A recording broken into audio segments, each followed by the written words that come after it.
పెద్ద ఎత్తున భారీ ఏర్పాట్లు నడుస్తూ ఉన్నాయి. గతంలో ఎప్పుడు కూడా అంటే కేసీఆర్ సభ అంటే ఒక వైబ్ ఉంటుంది, ఒక భారీ ఎత్తున ఏర్పాట్లు ఉంటాయి. కానీ ఇప్పుడు ఈ సభ వాటన్నిటిని తలదన్నేలాగా కనిపిస్తూ ఉన్నది. దాదాపు 100 ఎకరాల విస్తీర్ణ ఏర్పాటు చేస్తూ ఉన్నారు. అటు పార్కింగ్ కూడా ఎక్కడ సెటప్ చేసి పెట్టారు. ఏమనిపిస్తూ ఉన్నది అంతా చూసి? అంటే నిజంగా తెలంగాణ అంటే కేసీఆర్ అంటే తెలంగాణ అనేది మరొకసారి నిరూపించడానికి మరి నిదర్శనమే ఈ సభ అని మనం చెప్పుకోవాల్సిన అవసరం ఉంది.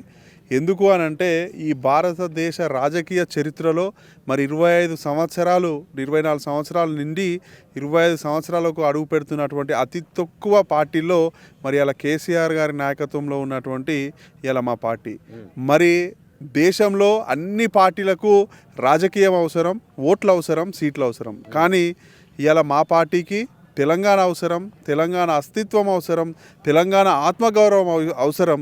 దీన్ని ప్రపంచానికి మరొకసారి చాటి చెప్పే విధంగా ఏర్పాట్లు చేయడమే ఈ సభ యొక్క గొప్పతనం, నిర్వహణ. కాబట్టే ఇంత గొప్పగా అంగరంగ వైభవంగా కనబడుతుంది.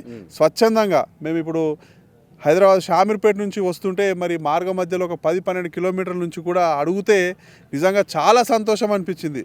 ఎంత స్వచ్ఛందంగా అంటే అన్న నిజంగా 27వ తారీఖు నాడు మరి రాష్ట్రం అంతా మా ఈ ప్రాంతం వైపు వస్తుంది అని అంటే మేము స్వచ్ఛందంగా ఏ రకమైనటువంటి పార్టీకి సంబంధించినటువంటి కార్యక్రమాలు ఏవైనా ఉంటే మేము స్వచ్ఛందంగా ముందుకొచ్చి చేస్తామని చెప్తే అది తెలంగాణ మరి కేసీఆర్ పట్ల ఉన్నటువంటి నమ్మకాన్ని ఈ సభ అనేది నిరూపితం చేయబోతుంది 27వ తారీఖు రోజు. అయితే ఇప్పుడు మీరు షామీర్పేట నుంచి వచ్చారని చెప్తా ఉన్నారు. ఈరోజు సభ కాదు, దేనికి వచ్చినట్టనే షామీర్పేట నుంచి? అంటే ఈరోజు మేము షామీర్పేట నుంచి ఇక్కడికి 150 కిలోమీటర్లు సుమారు. ఇలా దేశం ప్రపంచం చూస్తుంది. మేము గీ నుంచి వచ్చి ఇది చూసిపోవడం అనేది పెద్ద వింత కాదు, విచిత్రం కాదు.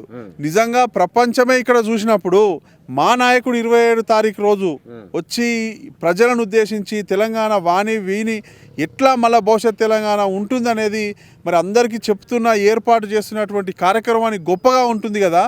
మరి మనం కూడా ఇలా చూడాలి కదా, మనం కూడా దీంట్లో భాగస్వామ్యం కావాలి కదా. రేపు మన కార్యకర్తలకు ఎక్కడెక్కడ పార్కింగ్ చేసుకోవాలి, మన కార్యకర్తలను ఎక్కడెక్కడ నుంచి తరలింపు చేసుకుంటే మరి ఆ విజయవంతమైన చేనీకే మరి ఈరోజు మా నాయకులు, మా సర్పంచులు అందరితోని, మా ఉద్యమకారులు అందరితో కలిసి వచ్చి ఈ సభను చేయడం జరుగుతుంది. ఎంతమంది ఇంత పెద్ద సెటప్ అన్న, ఇంత పెద్ద భారీ ఏర్పాట్లు చేస్తూ ఉన్నారు. ఇదంతా ముందర 100 ఎకరాలు ఉన్నది, ఇదే విస్తీర్ణం దాదాపుగా. ఈ సభ ముందట ఈ జనాలకు ఎంతమంది వచ్చే అవకాశం ఉన్నది?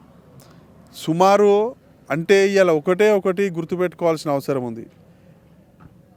ఏ సభ అయినా ఒక రాజకీయ పార్టీని మించి ఇంకో రాజకీయ పార్టీ ఈ జనసభ పెడుతుర్రు అనేది చరిత్ర చెప్తుంది. కానీ ఈ సభ ద్వారా కేసీఆర్ గారు అప్పుడు తెలంగాణ కోసం ఎట్లయితే వరంగల్లో పెట్టి సభను 10-12 లక్షల మంది కంటే ఎక్కువైతే పెట్టిండో దానికంటే తలదని విధంగా కేసీఆర్ అనే వ్యక్తి తన రికార్డును తనే తిరగ రాసుకుంటాడు తప్ప ఎవరు కేసీఆర్ దగ్గరికి దరిదాపులో కూడా రారు.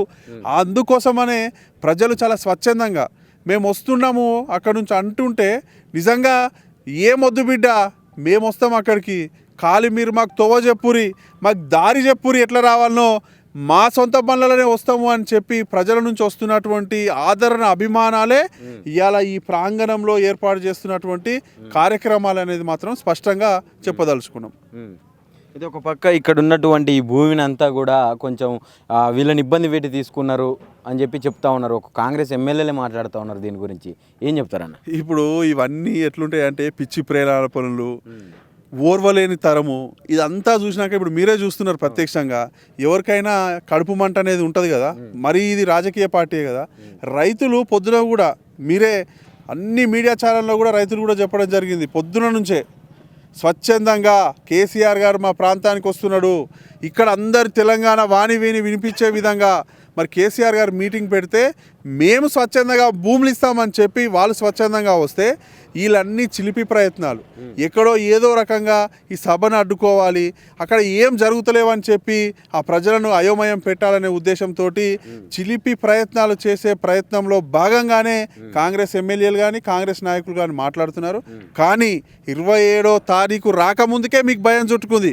27 తారీఖు వచ్చిన తర్వాత మరి మీరు ఎక్కడ ఉంటారో, మీ ముఖ్యమంత్రి ఎక్కడ ఉంటాడో మీరు మాత్రం స్పష్టంగా ప్రజలే మిమ్మల్ని తిరగబడి ప్రజలు మిమ్మల్ని ఆల్రెడీ చీగొట్టినారు.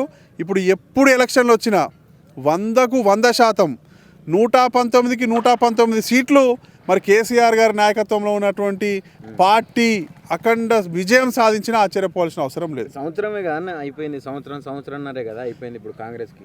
ఈ రోజుకు 16-17 నెలలు జరుగుతుంది. ఏదైనా అన్నము మొత్తము అయ్యిందంటే ఒక మెతుకు పట్టుకొని చూస్తే తెలిసిపోతుంది. ఇక నువ్వు సంవత్సరం అయిందా, 6 నెలలు అయిందా, 15 నెలలు అయిందా, 5 సంవత్సరాలు అయింది కాదు, నీకు తెలిసిపోయింది ఆల్రెడీ. నీ కథ అంతా తెలిసిపోయింది.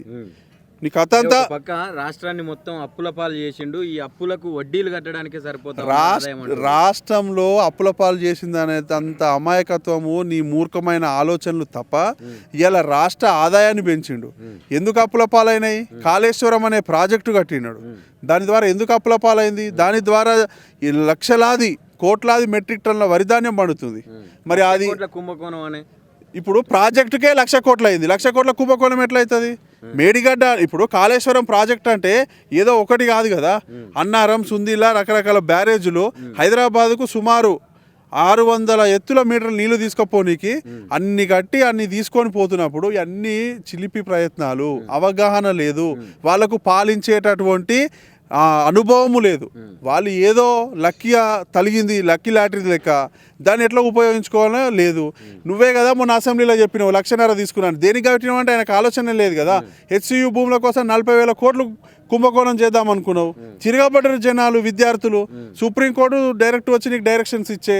ఇంకా నువ్వు ఎక్కడ నీ ప్రభుత్వం కానీ నువ్వు కానీ నీ మంత్రులు కానీ ఎక్కడ సక్సెస్ అయినావు? ఎక్కడ కాలే. కేవలం అసత్య ఆరోపణలు చేసి బట్టగాల్చి మీదేసి పబ్బం గడుపుకోవాలనే ఆలోచనలు తప్ప రేవంత్ సర్కార్ చేసింది తెలంగాణ ప్రజలకు కానీ తెలంగాణకు కానీ ఏం లేదు అనేది చాలా స్పష్టంగా కనబడుతుంది. రైట్. 27వ తారీఖు కేసీఆర్ గారు రాబోతూ ఉన్నారు. ఆయన మాటలు వినాలని చెప్పి రాష్ట్ర వ్యాప్తంగా ప్రజలందరూ కూడా ఒక ఉత్కంఠంగా ఎదురు చూస్తూ ఉన్న పరిస్థితి చూస్తూ ఉన్నాం. దేన్ని ఉద్దేశించి ప్రధానంగా మాట్లాడబోతూ ఉన్నారన్న కేసీఆర్ అంటే ఇప్పుడే మీరు చెప్పినారు సంవత్సరమే అయింది, 15 నెలలు అయిందని. నిజంగా ఈ 15 నెలల్లో